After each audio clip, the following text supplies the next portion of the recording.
এর ভিতরে টাকাও নাই, অন্যের বাড়ির থেকে অন্যের কাছ থেকে ধার করে মেহমানের জন্য, বিয়ের জন্য অথবা মেয়ের জামাতার জন্য গরুর গোশত নয়তো দেশি মুরগি নয়তো খাসির গোশত, কথা বলেন ঠিক কিনা?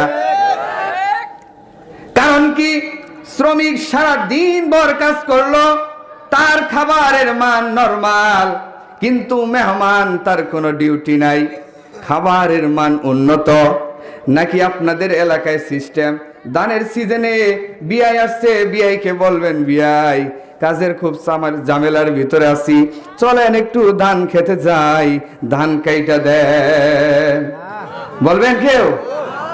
না, হাজারো ব্যস্ততার মধ্য দিয়ে বাজারে গিয়ে বিয়ের জন্য ভালো খাবারের ব্যবস্থা করবেন, বিয়েকে ভালো একটা জায়গায় বসতে দিবেন, কথা বলেন ঠিক কিনা? বিয়ের কোনো ডিউটি নাই, খাবারের মান উন্নত, জায়গার মান উন্নত, শ্রমিকের কষ্ট বেশি, খাবারের মান নরমাল, কথা বলেন ঠিক কিনা? থাকার জায়গাটাও নরমাল। আল্লাহ পাক রব্বুল আলামিন বুঝাই দিতেছে দুনিয়ার মানুষ, শোনো, দুনিয়ার থেকে যদি দুইটা জিনিস নিয়ে আসতে পারো, এক নাম্বার হলো ঈমান, দুই নাম্বার হলো নেক আমল।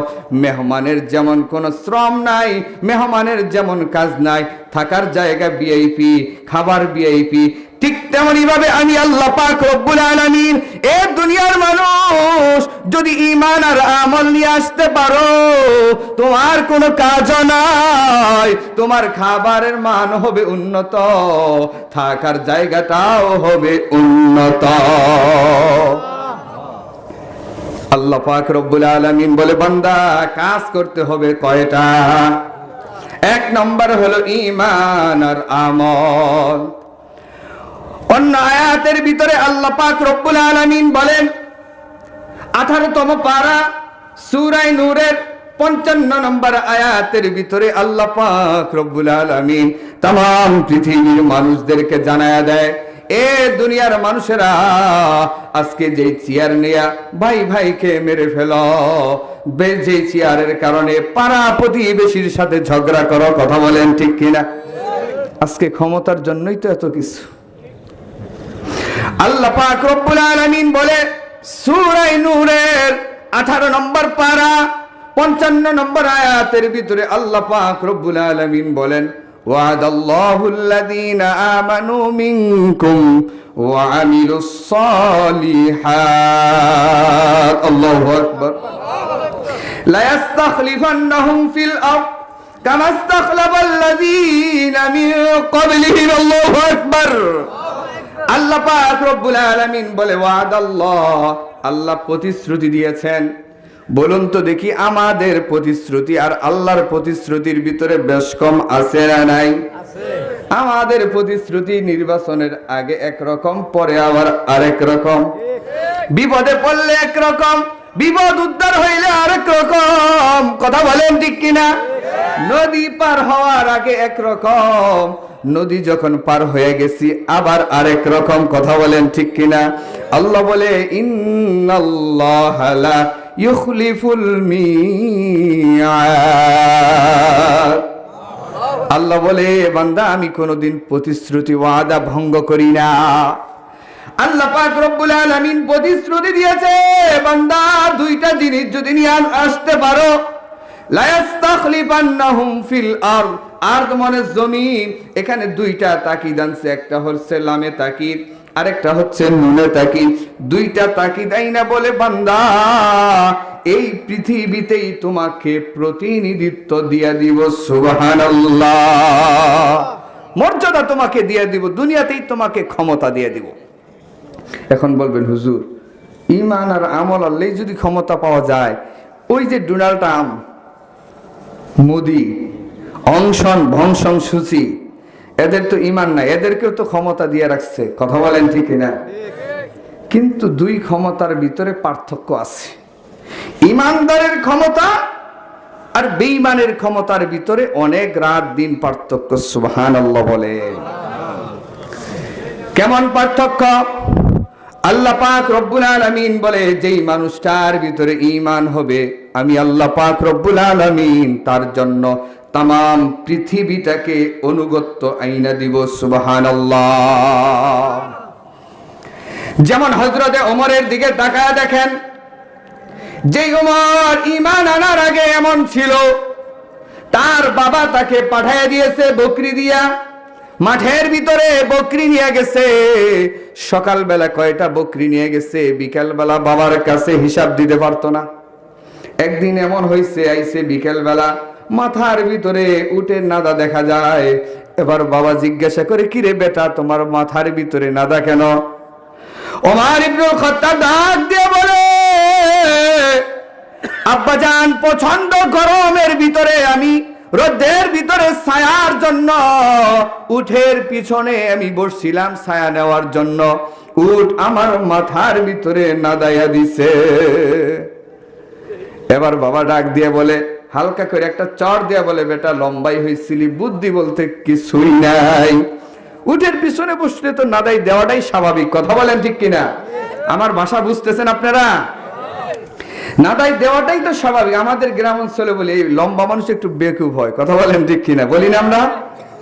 ঠিক তেমনি ভাবে ওমর রাদিয়াল্লাহু তাআলা আনহুকে তার আব্বা বলতেছে, বেটা লম্বাই হইছস, বুদ্ধি বলতে কিছুই নাই।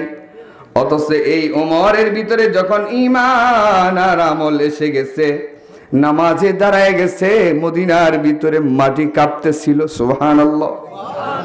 ওমর রাদিয়াল্লাহু তাআলা আনহু নামাজ শেষ করে হাতের ভিতরে লাঠি ছিল, লাঠি দিয়ে জমিনের ভিতরে আঘাত করে ডাক দিয়ে বলে, মাটি রে, খবরদার খবরদার, এখনো পর্যন্ত আমি ওমর জীবিত আছি। সুবহানাল্লাহ।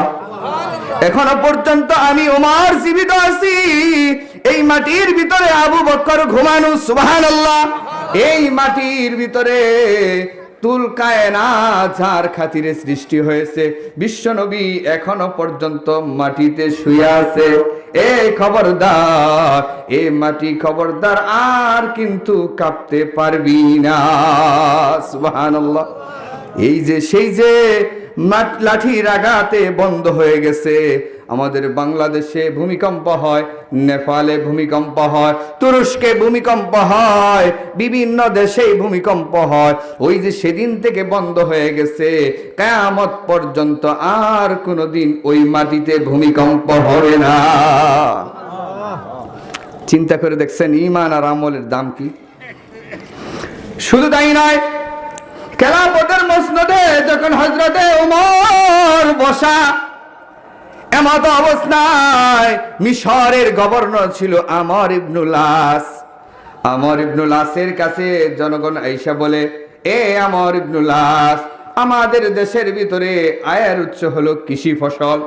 নীলনদ শুকিয়ে গেছে, পানি ছাড়া কৃষি কাজ, কৃষি ফসল আবাদ করা যাচ্ছে না, উৎপাদন করা যাচ্ছে না। তুমি একটা কাজ করো, আমাদের দেশের পথ হচ্ছে এই পানির সিজন যখন আসে, তখন এই এলাকার ভিতরে, দেশের ভিতরে সবচেয়ে সুন্দরী মেয়ে যে আছে, তাকে সুন্দর করে সাজাইয়া নীল নদের ভিতরে যখন রাখা হয়, সাথে সাথে নীল নদ থেকে পানি চলে আসে। আমর ইবনুল আসের কাছে গিয়ে যখন এই খবর পৌঁছলো, আমর ইবনুল আস বলে, না না, খবরদার, এটা করা যাবে না। সাথে সাথে চিঠি লিখছে মদিনাতে ওমর ইবনুল খাত্তাবের কাছে। ওমর রাদিয়াল্লাহু তাআলা আনহু চিঠি উল্টা জবাব না দিয়ে পুনরায় আর একটা চিঠি লিখে দিয়েছে, মিন জানিবি ওমর ইবনুল খাত্তাব ইলা বাহরিন নীল। আল্লাহু আকবার বলে। আমর ইবনুল আসের কাছে চিঠি লেখে নাই, বরঞ্চ নীল নদের কাছে চিঠি লিখেছে। এই চিঠিটা যখন পৌঁছে দিয়েছে, মিশরের মানুষগুলা হাসতে শুরু করেছে। কয়, মুসলমানের আমিরুল মুমিনিন, মুসলমানের প্রেসিডেন্ট পাগল হয়ে গেছে। নাউজুবিল্লাহ বলে। কয়, নদীর কাছে চিঠি লিখলেই নাকি পানি আসবে? কেমন পাগলের পাগল। আমর ইবনুল আস বলে, তোমরা চলে আসো, দেখো কি হয়।